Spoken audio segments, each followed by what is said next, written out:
एक आदमी लोगों को कर्जा देता था, लेकिन उसका रिकॉर्ड था कि उसका पैसा लेके ना कोई भागता था ना मरता था, वो पैसा वसूल कर लेता था। उसी इलाके में एक ऐसा आदमी था जो कर्जा लेता था, उसका भी रिकॉर्ड था कि जिससे लेता था उसको देता ही नहीं था, दोनों टकरा गया। बोला हजूर हमको 5,000 चाहिए। बोला ले जाओ। कब देगा? बोला 1 महीना बाद। बोला ठीक है, लेके चले आना, जब रूल मालूम है ना, पैसा रिटर्न करना। बोला हम पैसा रिटर्न कर देंगे। तो उसकी बीवी बोली कि कौन आदमी से टक्कर ले रहे हैं आप, बहुत खतरनाक आदमी, उसका पैसा रिटर्न कर दी। बीवी से बोला तुम चुपचाप रहो, हम अपना रिकॉर्ड नहीं तोड़ेंगे, उसका रिकॉर्ड है तो मेरा भी रिकॉर्ड है। महीना हुआ पैसा नहीं मिला, सिपाही को भेजा, बोला के लिए। बोले काहे ने पैसा दिया? बोला बस 3 दिन की मोहलत दीजिए, 3 दिन बाद दे देंगे। बीवी बोली कि अभी हो मौका छेगा, पैसा दे रिटर्न कर दो। बोला नहीं। 3 दिन जब हुआ पैसा नहीं मिला तो ये अपने सिपाही को लिया पैसा वाला, उसके घर पे पहुंचा तो पता चला कि ये तो धोबी है, कपड़ा धोता है घाट पे, नदी पे होगा वो। चल गया, बस्ती से बाहर निकला तो उसकी बीवी देख ली कि घोड़ा में बैठ के वो पैसा ही वाला आ रहा। शौहर को बोला कि अब खैरियत नहीं, वो देखिए आ रहा है। बोला तुम चुपचाप रहो, जान दे देंगे लेकिन रिकॉर्ड नहीं तोड़ेंगे। बोला अब क्या कीजिएगा? बोला सुनो ना, ये चारपाई है ना, हम लेट जाते हैं, तुम एक सफेद चादर ओढ़ा दो, बैठ के तुम रोना, वो पूछेगा क्या हुआ, बोलना नदी में डूब के मर गया। जब मर ये गया तो फिर पैसा कैसा पैसा रहेगा? बीवी रोने लगी तो आगे पूछा भाई क्या हुआ? बोला मालिक बहुत बेवाह भाग लो, जब यह बच्चा, छोटा छोटा बच्चा हमारा यतीम हो गया, अब हम जिंदगी कैसे गुजारेंगे? कपड़ा धोने गया, पैर फिसल गया, गहरा पानी में चला गया, डूब के मर गया। तो जिसका पैसा तो अपने सिपाही से बोला कि भाई ये तो मर गया, मेरा रिकॉर्ड टूट जाएगा, मेरा पैसा लेकर आज तक कोई मरा नहीं है, तो ऐसा करो हम अपना रिकॉर्ड नहीं तोड़ेंगे, अस्तूरा निकालो, इसका बदन का चमड़ी खींच लो। अब वो चरपाई में सुन रहा था, सिपाही निकाला अस्तूरा, चारपाई के पास पहुंचा, चादर जब उठाया ना उठ के बैठ गया। बोला नहीं मालिक हमारा रिकॉर्ड टूट गया, हम पैसा रिटर्न कर देंगे। एक नौजवान खड़ा हुआ, बोला हजरत चुपिए, एक जवाब दीजिए, आप बता रहे कि अल्लाह सबको खिलाता है, अगर हम नहीं खाएं तो अल्लाह कैसे खिलाएगा? बोला कहे ने खेबे तो काहे ने खाएगा तुम? बोला नहीं हम स्ट्राइक कर देंगे, हड़ताल कर देंगे, अल्लाह कैसे खिलाएगा? बोला जो हड़ताल करके देख, फिर भी अल्लाह खिलाएगा। घर आके हड़ताल कर दिया, माँ परेशान हो गई। 1 टाइम 2 टाइम जब हो गया तो माँ बोलने लगी मेरे लाल मेरे जिगर का टुकड़ा, खाना खा ले बेटा, कमज़ोर हो जाएगा। तो नौजवान सोचा घर में रहेंगे ना माँ परेशान करेगी, पास में जंगल था बस्ती के बाहर में, वो जंगल चला गया। बोले जंगल में रहेंगे माँ परेशान नहीं करेगी। माँ को पता चल गया कि बेटा जंगल चला गया, तो माँ बेहतरीन खाना बनाकर, पुलाव बिरयानी बनाकर एक थाल में सजा कर जंगल चली गई। ए मेरे लाल खा ले मेरे बेटा, माँ तो माँ होती है ना भाई। अरे भाई है माँ तो हमको अपने माता पिता पे आज बड़ा अभिमान है जिनके सर पे माँ की ममता, जग में बड़ा इंसान है, जग में बड़ा इंसान है। जो माँ की ममता ना समझे वो कितना नादान है, वो कितना नादान है। पीते पीते दूध कभी आंचल में जब छुप जाते थे, खुद ठंडक में माँ सोती, गोदी में हम सो जाते थे, गोदी में हम सो जाते। आज ना जेंटलमैन बने हो, आज ना जेंटलमैन बने हो, टी शर्ट पैंट पहन के घूमते हो। उस पल को याद करो जब तुम छोटा थे, नाक से नेटा चूता था, वो पल याद आ रहा है। आज तुम अपने बाप के सामने ऊंची आवाज में बात करते हो, माँ के सामने ऊंची आवाज में बात करते हो, जबकि रब ने मना फरमाया उफ़्यूं वला तनहर हुमा वकुल हुमा कौलन करीमा। मेरा रब कहता है कि अपने माँ बाप को उफ तक ना कहो। ऊंची आवाज से बात करना तो बहुत बड़ा गुनाह है, उफ तक ना कहो। अल्लाह का कुरान शाहिद है, अल्लाह को यह भी पसंद ना है कि बेटा चाहे वो बेटी हो अपने माँ बाप से ऊंची आवाज में बात कर।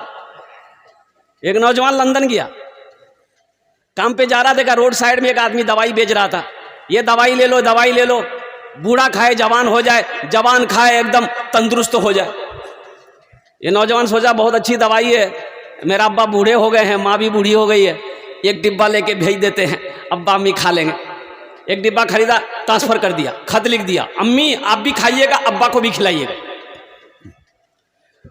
दवाई आई, बुढ़िया एक टेबलेट रात में खाई, सोई तो सुबह उठी देखते हैं जितने सफेद बाल थे सब काले हो गए, चेहरे की झुर्रियां खत्म, ऐसा मालूम होता चेहरे पे खून दौड़ रहा, एकदम बुढ़िया का एकदम जिस्म बेहतरीन हो गया।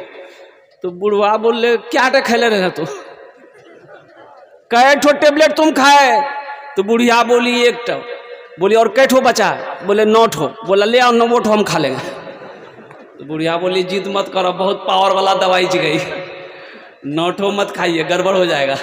बोला कुछ हो ले आओ, 9 टेबलेट खाया। अब बुढ़वा 9 टेबलेट खाया कि बच्चा हो गया, इतना बड़ा बच्चा हो गया। बीवी बोली हमें तोरा पहले ना समझ लो, अब तोरा लगा कहाँ जाऊँ बताओ? बोले हमरा झूलना में झूला दे। कुछ महीनों के बाद उसका बेटा आया तो माँ को देखा, बड़ा खुश हुआ, माँ से पूछा कि अम्मी अब्बा कहाँ है? तो माँ बोली को झूलना में झूली रेल जो। पीते पीते दूध कभी चल में जब छुप जाते थे, खुद ठंडक में माँ सोती, गोदी में हम सो जाते थे, गोदी में हम सो जाते थे।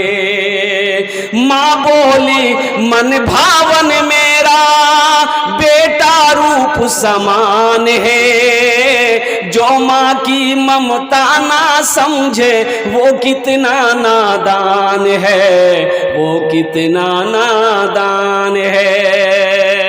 या बहुत सारे भाई हमारे होंगे जिनकी माएँ नहीं है, जिनके वालिद साहब नहीं है इस दुनिया में, वो इस दुनिया से रुखसत हो गए, उनका इंतकाल हो गया। आज उनके दिल से पूछो नौजवानों कि माँ क्या होती है, बाप क्या होता है, माँ बाप का मकाम क्या है। उनके दिल से पूछो जिनकी ज़िंदगी में माँ नहीं है, जिसकी ज़िंदगी में बाप नहीं है, तुम्हें तो एहसास नहीं होगा कि माँ क्या है, बाप क्या है। इसलिए ये अजीम दौलत है, इसकी खिदमत करो, इनकी दुआएं लो। और अल्लाह के रसूल सल्लल्लाहु अलैहि वसल्लम ने इरशाद फरमाया कि काश मेरी माँ आमिना जिंदा होती, मैं इशा की नमाज पढ़ रहा होता। नवाफिल नमाज नहीं, नफल नमाज नहीं, सुन्नत नमाज नहीं, फर्ज नमाज। काश मेरी माँ आमिना जिंदा होती, मैं इशा की फर्ज नमाज पढ़ रहा होता, मेरी माँ आमिना आवाज देती बेटा मोहम्मद, तो मैं नमाज तोड़कर माँ की बारगाह में हाजिर हो जाता। मत पूछो रातों को मैं भी कैसे कैसे सोता हूँ, मत पूछो रातों को मैं भी कैसे कैसे सोता हूँ, जब जब माँ की याद सताए चुपके चुपके रोता हूँ, चुपके रोता हूँ। मत पूछो रातों को मैं भी कैसे कैसे सोता हूँ, जब जब माँ की याद सताए चुपके चुपके रोता हूँ, चुपके रोता हूँ। है दर माँ के चरणों में। देखिए भाई, अभी कोई पैसा मत दीजिए, हम सब पैसा हम ही को दे दिएगा तो मतलब समका दिएगा। आप क्या समझ रहे हैं, हम ऐसे ही खड़ा हुए हैं। अभी पैसा लेके आप लोग बैठिए, अभी कोई पैसा लेके मत आइएगा। ये टेंशन आपका नहीं, ये टेंशन मेरा है। आपकी जेब से पैसा कैसे लेना है वो हमको नहीं पता है। तो आप तकरीर सुनिए बैठ के। जब हम मांगेंगे, जब हम सवाल करेंगे, अपने दामन को जब हम फैलाएंगे तब दीजिएगा इंशाल्लाह। मैं जानता हूँ ये खगड़िया की सरजमीन है, सखी लोगों का इलाका है। यही खगड़िया की सरजमीन है। 33 लाख चंदा मैंने किया, यही खगड़िया की सरजमीन। मुझे मालूम ना है, एक से एक पैसे वाले दिल वाले लोग, फैयाज दिल वाले लोग अल्हम्दुलिल्लाह इस मजलिस में बैठे हुए बड़े बड़े ठेकेदार, ताजिर लोग बैठे हुए हैं, किसान लोग बैठे हुए हैं, मास्टर साहब, इंजीनियर साहब, प्रोफेसर साहब, डॉक्टर साहब, वकील साहब, प्रोफेसर, सारे लोग यहाँ पर बैठे हुए हैं। तो इंशाअल्लाह भी आप इत्मीनान से बैठे रहिए। मत पूछो रातों को मैं भी कैसे कैसे सोता हूँ, जब जब माँ की याद सताए चुपके रोता हूँ, चुपके रोता हूँ। है दर माँ के चरणों में, है दर माँ के चरणों में, तन मन धन कुर्बान है। जो माँ की ममता ना समझे वो कितना नादान है, वो कितना नादान है। मौलाना सज्जाद नोमानी साहब दामद बरकातुहुम लिखते हैं, और कुर्बान जाओ, इसी हिंदुस्तान का एक लड़का वो शादी किया, एक बाप का इकलौता बेटा, बाप का इकलौता बेटा शादी किया, और कुर्बान जाओ शादी करने के कुछ महीनों बाद सऊदी अरब चला गया कमाने के लिए। अच्छा, वहाँ से जब वो वापस आया तो उनकी बीवी ने बोली कि मेरे सरताज, अब मेरी तबीयत यहाँ नहीं लगती है, आपके माँ बाप के साथ मैं रह नहीं पाती हूँ, ऐसा करें आप सऊदी अरब में रहते हैं, आप बैरून मुल्क रहते हैं, आप जाएंगे तो आपके साथ मैं भी जाऊंगा। ये लड़का बीवी का आशिक था, बात मान गया। जब ये खबर मां को पहुंची कि मेरा बेटा मेरी बहू को लेके जाएगा, तो मां तड़प उठी, बेटे से कहने लगी, बेटा एक तो तू बाहर रहता है, अब तेरी बीवी भी चली जाएगी बेटा, तो हम लोग की खिदमत कौन करेगा? तेरा बाप बूढ़ा, मैं भी बूढ़ी। नौजवानों, कुर्बान जाओ, शादी के बाद बदलना नहीं। देखो बीवी है, हुन्ना लिबासुल लकुम व अंतुम लिबासुल लहुन्ना, बीवी का जो हक है दो, लेकिन माँ बाप का मकाम को समझो, माँ बाप के मकाम को। अल्लाह ने कुरान में कहा, माता बलकुम मिनन निसाई मसना व सुलासा व रुबा, एक पसंद है, दो पसंद है, तीन पसंद है, चार पसंद है, कर लो। बात समझ में आ रही है? बात समझ में आ रही है?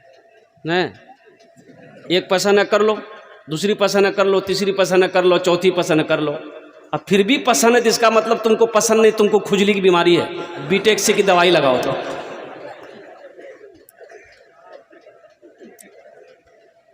एक बीवी को पता चल गया कि मेरा शौहर निकाह करने वाला है, दूसरी शादी करने वाला है, दूसरा निकाह करने वाला, बीवी को पता चल गया कि कल जुमा है, कल ये निकाह पड़ेगा। बोला अच्छा ठीक। रात में बनाई खाना, मिलाई नींद की टेबलेट, खिला दी अपने शौहर को, 3 दिन तक सोया रह गया। तो जब ये उठा ना, उठ के बाथरूम में गया, वॉशरूम में गया, फ्रेश होकर आके कपड़ा पहनने लगा, तो बीवी बोली कि कहाँ का इरादा है? बोला जुमा पढ़ने जा रहे हैं। जुमेरात के दिन सोया था वो, बोला जुमा पढ़ने जा रहे हैं। तो बीवी बोली आज जुमा नहीं जगह, आज इतवार है, आप 3 दिन तक सोते रहे हैं। और सुनने में आया कि आप इरादा किए निकाह का, इरादा तर्क कर दीजिए, अभी 3 दिन सुलाए हैं, इरादा तर्क नहीं कीजिएगा ना, ऐसी टेबलेट खिलाएंगे कयामत में उठिएगा आप। बोले नहीं कर वो भी हाथों से। तो मेरे नौजवानों, बीवी के जो हक हैं उसको भी अदा करो, लेकिन माँ बाप का ऊंचा मकाम है। तो बताया गया कि ये लड़का अपनी बीवी की बात पे आ गया, अपनी बीवी को साथ लिया, सऊदी अरब चला गया, हर साल हज करे। 14 साल का अरसा गुजर गया। कितने अरसा गुजरे? बोलो भाई, 14 साल का अरसा गुजर गया। इन 14 सालों में 14 हज किया। खाने काबा के पास बैठकर ज़ारो कतार रो रहा था।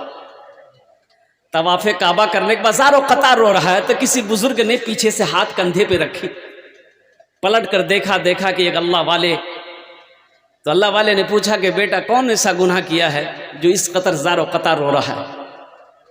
वो नौजवान की हिचकियां बन गई, कहा कि ए अल्लाह वाले, ये मेरा 14वां हज है, जब भी मैं हज करने आता हूं ऐसा लगता है मेरे दिल पे किसी ने ताला लगा दिया। तो अल्लाह वाले ने कहा कि तुम्हारे, लगता है तुमने किसी का दिल दुखाया है, लगता है तुमने किसी का दिल दुखाया है। तुम्हारी माँ है, बाप है? ये नौजवान कहने लगा कि हजरत, माँ बाप को देखे हुए 14 साल का अरसा गुजर गया, पता नहीं वो किस हाल में है।